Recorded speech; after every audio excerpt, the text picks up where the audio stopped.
Hello दोस्तों, स्वागत है मेरे चैनल टेस्ट ऑफ स्टूडियो पे।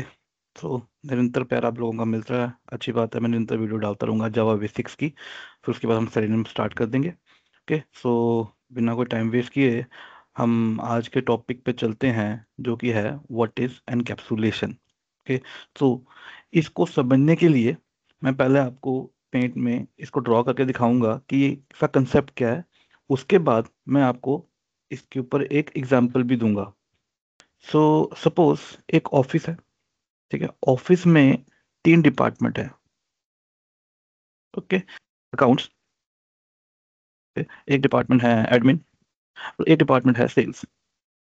ओके, नाउ अकाउंट डिपार्टमेंट है, एक एडमिन है, सेल्स। नाउ सेल्स के अंदर कुछ पर्सन काम, जैसे सेल्स पर्सन 1, ओके, वैसे ही एक सेल्स पर्सन 2, वैसे ही एक सेल्स पर्सन 3। ओके, वैसे ही अकाउंट डिपार्टमेंट में कुछ बंदा देगा, accounts account person 1। Okay, similarly इसमें अकाउंट पर्सन 2 और अकाउंट पर्सन 3। ऐसे ही, और ऐसे ही एक एडमिन में भी है कुछ पर्सन, जैसे एडमिन 1, एडमिन 2।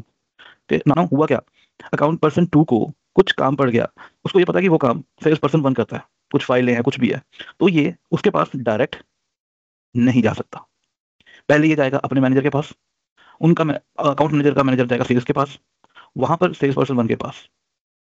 ओके, ये डायरेक्ट कभी नहीं कर सकते वो। इनकैप्सुलेशन का यही है कि आपका एक चैनल होना चाहिए दूसरे से काम करवाने का। तो आप पहले यहाँ जाएंगे अपने अपने मैनेजर के पास, उसके बाद आपका मैनेजर इधर जाएगा सेल्स मैनेजर के पास, वो सेल्स मैनेजर जाएगा सेल्स पर्सन 1 के पास। ठीक है? ये बंदा डायरेक्ट इस पर्सन के डायरेक्ट नहीं जा सकता। कोई भी बंदा डायरेक्ट नहीं जा सकता। वो अपने मैनेजर से होके फिर दूसरी जिसको भी उसको डिपार्टमेंट का मैनेजर वहां जाके फिर वो सेल्स पर्सन 1 पे जाएगा, फिर उसको वापस काम मिलेगा। ओके, नाउ अब ऐसा क्यों है, ये क्यों हम करते हैं ये चीज। ओके, अब अकाउंट पर्सन 2 को पता है कि भाई सेल्स पर्सन 1 काम करता है, बट हो क्या रहा है, सेल्स पर्सन 1 आगे इससे काम करवाता है सेल्स पर्सन 2 से। ये वाला जो बंदा है, ये डायरेक्ट दुनिया की नजरों में नहीं आता, ना उसको डायरेक्ट बुला सकते हो। जो काम कर रहा है एक्चुअली में ये कर रहा है, ये करके इसको वापस देता है, फिर ये आगे काम आगे देता है। इसको भी नहीं पता सेल्स पर्सन 1 को कि इसकी क्या फंक्शनैलिटी है, और ये सिर्फ सेल्स पर्सन 2 ही जानता है, पर ये बाहरली दुनिया नहीं जानती। ठीक है? अब मैं इसका एग्जांपल लेता हूँ। मैं जाता हूँ, मैंने पहले ही 9th क्लास नाम का पैकेज बना लिया, उसमें मैंने 2 क्लास बनाई है। ओके, एक बनाई है सेल्स, एक बनाई है अकाउंट। नाउ सेल्स में मेरे पास 2 मेथड है, पब्लिक इंट सेल पर्सन 1, जिसमें मैं 2 वेरिएबल पास करता हूँ, और सम, और यही द्वारा इस फंक्शन को कॉल कर सेल पर्सन 2 के पास भेज रहे हैं, जो कि प्राइवेट है। ठीक है, अब int A int B sum और रिटर्न कर रहा है। हो क्या रहा है, ये काम करके इसको वापस दे रहा है सेल पर्सन 1 को। ओके, और फिर मैं क्या करता हूँ, अकाउंट डिपार्ट क्लास में जाता हूँ, और मैंने वहां पर एक सेल्स नाम का ऑब्जेक्ट लिया, sales S L equal to new sales. फिर मैंने सम किया S L dot sale person 1। इनकी नजर में इनको ये लगता है कि सेल पर्सन 1 काम कर रहा है, बट असल में कौन काम कर रहा है, सेल पर्सन 2।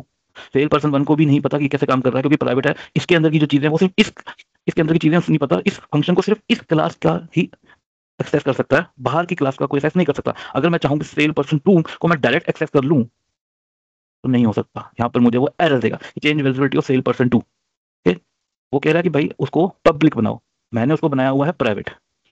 ठीक है, इसलिए एनकैप्सुलेशन का यही है कि मैं डायरेक्ट एक्सेस नहीं कर सकता। ठीक है, मैं इसको, मुझे पहले सेल पर्सन 1 के पास ही जाना पड़ेगा, फिर वो सेल पर्सन 2 के पास जाएगा, जो कि एक प्राइवेट मेथड है। ओके, इससे होता है डाटा हाइडिंग और सिक्योरिटी। बाहरली दुनिया को नहीं पता कि कौन कैसे काम कर रहा है। ठीक है, इनको सबको लगता है कि सेल पर्सन 1 काम कर रहा है, बट एक्चुअली में सेल पर्सन 2 ऐड करके दे रहा है। ठीक है, इस पूरे कंसेप्ट को हम बोलते हैं एनकैप्सुलेशन। जैसे कि अब सेल्स डिपार्टमेंट है, तो वैसे ही क्लास है।